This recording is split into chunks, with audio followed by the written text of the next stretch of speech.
তৃণমূল ও BJP কর্মীদের মধ্যে সংঘর্ষে উত্তপ্ত হয়ে ওঠে বহরমপুর থানার গোয়ালজান এলাকা।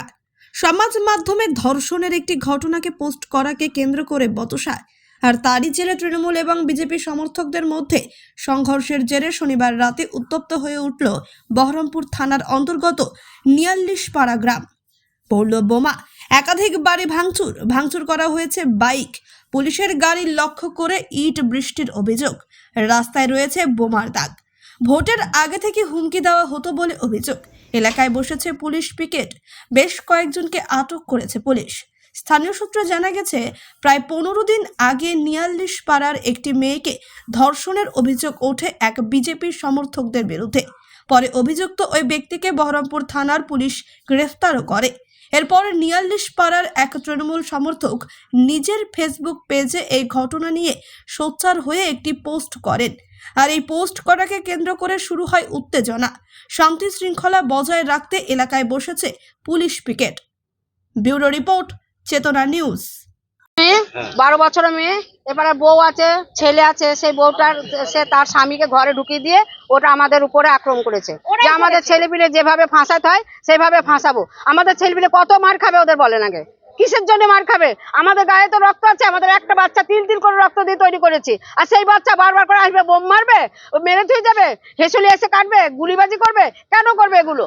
কিসের জন্য করবে? আমরা শান্তি চাই, ওরা মদ খায় আর আমাদের এখানে মারামারি করতে আসে। তারপর আমরা প্রতিবাদ করতে গেলে আমাদের ধরে মারে। এমন এমন জায়গায় এমন এমন বউদের মেরেছে, খুলে দেখাবার মতো না। মেয়ে ছেলেকে কেন মারবে? পুলিশ কেন গায়ে হাত দেবে? হ্যাঁ, পুলিশ তো জনসাধারণের কাজ করার জন্য এসছে। পুলিশ তো একার পক্ষে কাজ করবে না। পুলিশ এসে আমার হয়ে কাজ করবে, তৃণমূলের হয়ে কাজ করবে, ওনার হয়ে কাজ করবে, ওনার হয়ে কাজ করবে, সবারই কাজ করবে। পুলিশ কেন পয়সার লোভে ওদের হয়ে আমাদেরকে কেন মারবে? কিসের জন্য মারবে বারবার করে? আমার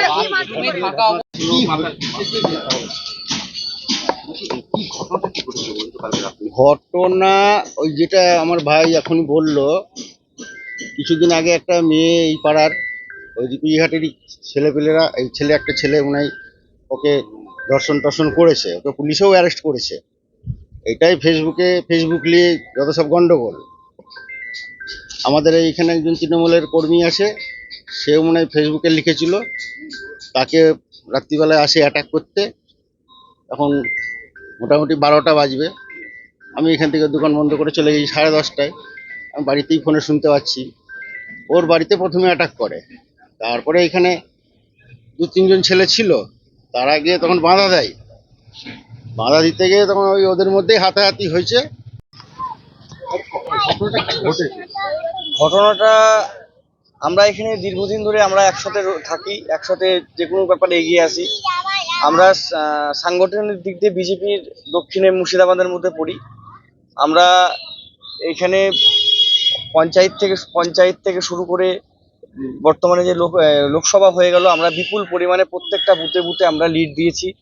এইটা শাসক দলের ঘুম হারিয়ে গেছে। এর ফলে কি হচ্ছে, আমাদের যে সমস্ত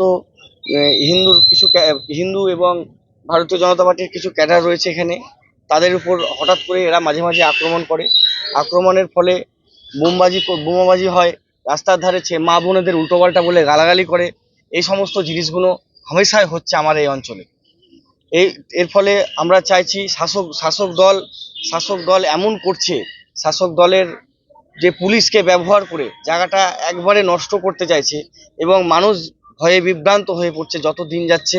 এই ব্যাপারে আমাদের উচ্চপদস্থকে জানানো হয়েছে, ওরা খুব তাড়াতাড়ি সেই ব্যাপারটা দেখবে। গতকাল রাত্রে কি ঘটনা ঘটেছিল? গতকাল রাত্রে হঠাৎ করে শোনা যায় যে গোয়ালজন অঞ্চলে কিছু তৃণমূলের ছেলেরা মদমাতাল অবস্থায় তারা বোমাবাজি করে রাত্রির বেলায়, এবং আমাদের এখানে যে সমস্ত মহিলা রয়েছে তারা ছুটে যায়, যেহেতু তাদের স্বামী তাদের ছেলেরা বাইরে ছিল, তারা সকলে বেরিয়ে আসে এবং দেখে এইভাবে বোমাবাজি চলছে। কোন জায়গাটা হয়েছে বোমাবাজি? বোমাবাজি হচ্ছে জলকালীর মোড় থেকে, জলকালীর যে মোড় আছে সামনে পর্যন্ত, স্কুল ওইটুকুর মধ্যে ঝামেলা। শুধু একবার বলে না, বারবার এরকম টাইপের ঘটনা হচ্ছে। 19 সাল থেকে আমাদের বোমাবাজি করছে। প্রশাসন এই ব্যাপারে কোনো ভ্রুক্ষেপ করছে না এবং যতবারে আমরা যাচ্ছি উল্টে আমাদের উপরেই প্রেসার দিচ্ছে।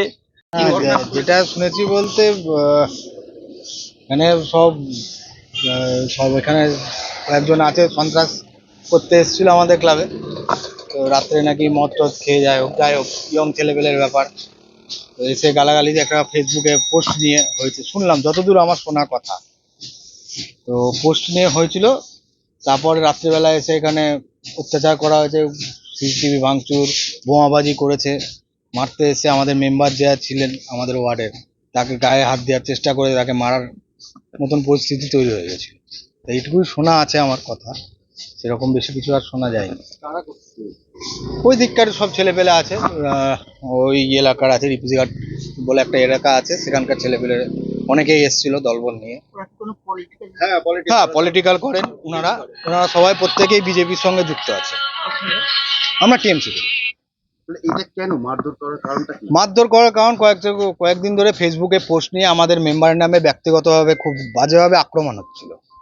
আমাদের যিনি মেম্বার আছেন, আমাদের রানিং মেম্বার, এবং প্রথমে রেপ কেসটা নিয়ে আমরা সোচ্চার হই, ফেসবুকে ভাইরাল করি।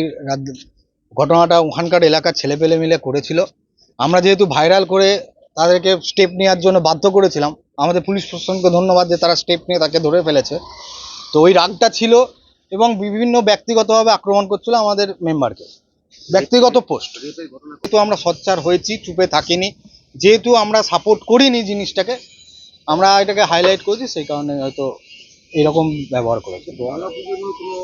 না, গঙ্গা পুজো নিয়ে সেরকম নয়। আমাদের আজকে ছিল কীর্তন, আমরা প্রোগ্রাম করেছিলাম ক্লাব থেকে, তো সেই কারণেও কিছু মনে হয় না, হয়তো ওই আমাদের মেম্বারকে বাজেভাবে ফাঁসানোর চেষ্টা করছে, এটাই বলবো। এর থেকে বলার চাইবেন, আপনারা কি চাইবেন? আমরা বলবো এটা সঠিক তদন্ত হোক, সঠিক তদন্ত হয়ে যারা দোষী তারা যেন কড়া শাস্তি পায়। আমাদের গ্রামবাসী প্রত্যেকটাই ভীতস্তন্ত্র, মানে কারোর জীবনের হানি হয়ে যেতে পারতো, কারোর বাবা মার ছেলে গেলে তাকে ফেরত পাওয়া যায় না, তার জীবনে হানিটা হয়ে যেত। খুব বাজে ব্যবহার হয়েছে কাল রাত্রিবেলায়, কেউ আমাদের পাড়ার লোক কেউ ঘুমাতে পারেনি। আমি চাই এর সঠিক তদন্ত হোক, যারা দোষী তারা যেন কড়া শাস্তি পায়। পুলিশ তো এখানে রয়েছে, অবশ্যই। এখনো বলতে সেটা আমার এই মুহূর্তে জানি, তবে শুনলাম ধরেছে, আমি জানি না। আমি পুলিশের কাজ করছেন ওনারা। বাড়িঘর ভাঙচুর করেছেন আমাদের দুই ভাইয়ের, ওই সামনে বাড়ি আছে, মানে তৃণমূল কর্মীদের বাড়ি? হ্যাঁ অবশ্যই, তৃণমূল কর্মীরা, ওনারাও একনিষ্ঠ কর্মী, তাদের বাড়িঘর ভাঙচুর হয়েছে। আমাদের মেম্বারের গাড়ি ভাঙচুর করেছে, বাইকের রানিং মেম্বার, তার গাড়ি ভাঙচুর করেছে। এবং আমাদের গ্রামবাসী প্রত্যেকে আমার মেম্বারকে ভালোবাসে। ব্যক্তিগত এতটাই আক্রমণ হয়েছে, কেউ তাদেরকে সোশ্যাল মিডিয়ায় এতভাবে বাজে অকথ্য ভাষায় আক্রমণ হয়েছে, তার বর্ণ বিদ্বেষীমূলক আচরণ করেছে, বর্ণ বিদ্বেষীমূলকভাবে তাকে সোশ্যাল মিডিয়ায় আক্রমণ করা হয়েছে, তার গায়ের রং নিয়ে প্রশ্ন করা হয়েছে। তার মানে কি ভারতবর্ষে গায়ের রংটা মেন, ভারতীয়টা মেন নয়? আমার এটা বলার আছে। আমাদের রানিং মেম্বারের নাম জয়ন্ত দে। তাকে তার বর্ণ নিয়ে পর্যন্ত সোশ্যাল মিডিয়ায় আক্রমণ করেছে তীব্রভাবে। তাকে আমি বলি, তাকে কালো মোষ বলে আক্রমণ করা হয়েছে। তাহলে ভারতে থাকতে গেলে তাদের ফর্সাই হতে হবে, তার মানে নেই তো। আমরা ঐতিহাসিকে জেনে এসেছি ভারতে সব নাগরিক সমান। এটা কোন পঞ্চায়েত? এটা নিয়ালিশপাড়া গ্রাম পঞ্চায়েত। আপনার নাম? আমার নাম সৌম্যদীপ ভট্টাচার্য।